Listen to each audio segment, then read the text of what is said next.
Before I begin, can I say how delighted I am to be here today? I'm out of breath as well because I ran down the stairs there. And I want to pay particular tribute to Fiona Davidson, who sprung this idea on me some considerable time ago. I think the words that have, I suppose, characterised the study from the get-go: persistence, single-mindedness, and determination, which I would ascribe to both Sam and Fiona in terms of the course of the study. But that's a two-edged sword. I used to work for a guy when I worked in the Republic of Ireland, who's now the Secretary General of the Department of Health, and he tells this story about himself, so I'm not being indiscreet, but he would be characterised as being somebody who's very determined, single-minded, and he was leaving work one Friday evening to travel home to Ashbourne, where he lives, and he got a call from his wife to say, "Ambrose, please be very careful coming up the M50 because there's some madman and he's going the wrong way around the circular road." So he says, "One of them," he says, "I'm meeting hundreds of them." So be very careful about being single-minded.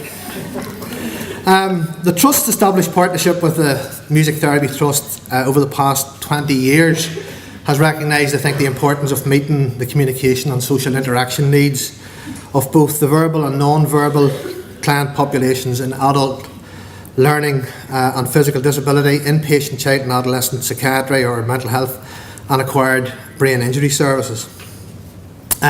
I think one of the key things that attracted us to becoming part of this study was the values that it brought. The Trust, as the largest provider of health and social care in the UK, has as one of its core values about being alongside people and being leading edge. And I think what we've heard this morning and the videos that we've seen very clearly bring to life those values about being alongside people. And that's a core value in terms of what we do on our day-to-day basis, the work that we have, and particularly in CAMHS. If you don't get alongside children and young people, you don't get the outcomes, the positive outcomes. I think music therapy clearly helps that happen.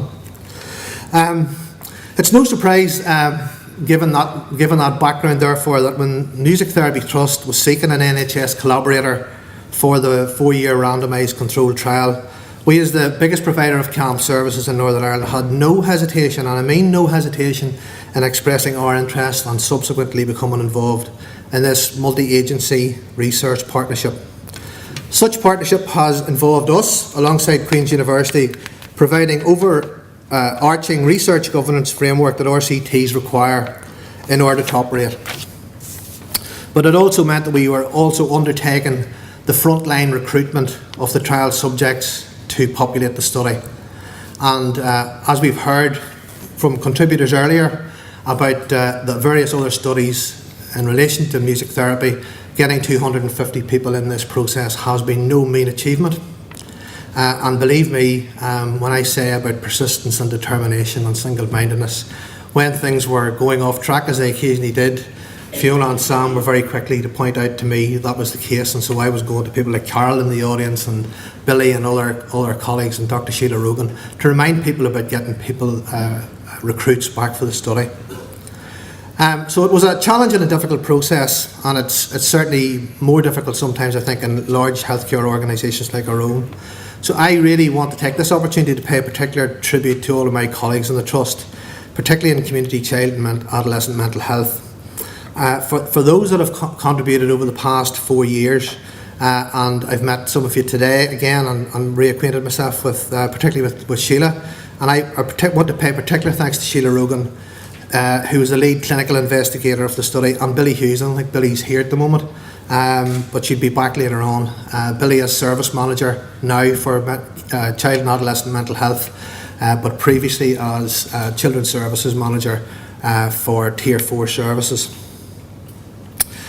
Research trial subject recruitment occurs at the front line interface of our work with mental health practitioners, staff, discussing the merits of the randomised controlled participation with young people and their families. And naturally enough, in those circumstances, sometimes people are very cautious about that situation. So it has taken, I think, some persuasion and persistence in getting the participants for the study. So I think from that perspective, we identified a champion model in order to help us do that. So the champions who were part of that, you've seen one or two of them on the videos earlier on, but I want particularly to pay tribute to Kevin Lawler, Mandy Maloney, Audrey McKenna, Gail Rankin, Katrine Lehman and Hilary Boyd for their commitment to the trial recruitment over the last 4 years, because if they hadn't become engaged in it, then it wouldn't have been as successful. As I said, one of our values as an organisation to be leading edge, and to be leading edge is defined by the OED as being at the forefront or vanguard, especially of technological development. And this, as I hope is being demonstrated today, is not singularly the domain of acute medicine. And we've had a conversation earlier on from the Minister about how difficult it is when you're working in community services to bid for resources when you're up against the behemoths that are the City, the Royal and Musgrave Park and the Mater. So it's essential therefore that those who commission and provide such services have access to robustly evidenced outcomes of such interventions. I was fortunate in the last couple of weeks to be at a presentation by Dr. Geraldine Strath-Dee, who is the NHS National Clinical Director for Mental Health. And she said that the two things we need to do, all of us in this room, to forge alliances, all of us through the various statutory services, through the research organisations, the universities and the community and voluntary sector, to make mental health and children and adolescents' mental health on a parity with other services. And we're only going to do that if we have evidence. And that's the key message that came out of her presentation at the Royal College a few weeks ago. So it's very timely that we've had this research report today. Therefore, to the Northern Ireland Music Therapy Trust and the School of Nursing and Midwifery at Queen's University, I want to thank you for the unique opportunity you created with Music in Mind and the big lottery for funding you secured for research in an area of health that is often termed Cinderella, and you heard the Minister saying, and in fact we're Cinderella's mouse. In fact, if you really put that analogy right the whole way through, we're probably a flea on the mouse of Cinderella in CAMHS, because there's less investment in CAMHS even than in mental health overall. The impact of mental ill health on the communication and interaction skills of children and young people has profound consequences, as we know, for both their immediate recovery as well as their future well-being. And it's this value of recovery that I think again chimed very well with us as an organisation. We want to focus very much on that and have been spending considerable time and resource over the course of the last year to focus our significant resources in terms of our staff on that particular issue, of changing the dialogue we have with the people who use our services to focus much more on recovery. With the Chief Medical Officer's report for 2012-13 reporting that in Northern Ireland 1 in 4 people will experience mental illness in their lifetime, I think it's incumbent in all of us working in this arena that we strive to find therapies and treatments which provide the best outcomes. And again, that's back to this theme we've had about solid research underpinning what we do. And particularly to engage parents and intervene at the earliest opportunity, which we know from lots of parts of our lives makes very, very simple sense, but is very difficult sometimes to put into operation. For the past decade, mental health services have been undertaking reform and modernisation in line with the recommendations of the Bamford Review and TYC. And they said that children, the Child and Adolescent Psychiatry chapter of that said children should have access to a comprehensive array of services that addressed the child's physical, emotional, social and educational needs in order to promote positive mental health, and sets out that 4-tier model of multidisciplinary working that almost a decade ago envisaged music therapists working alongside colleagues in psychiatry, psychology, nursing and social work.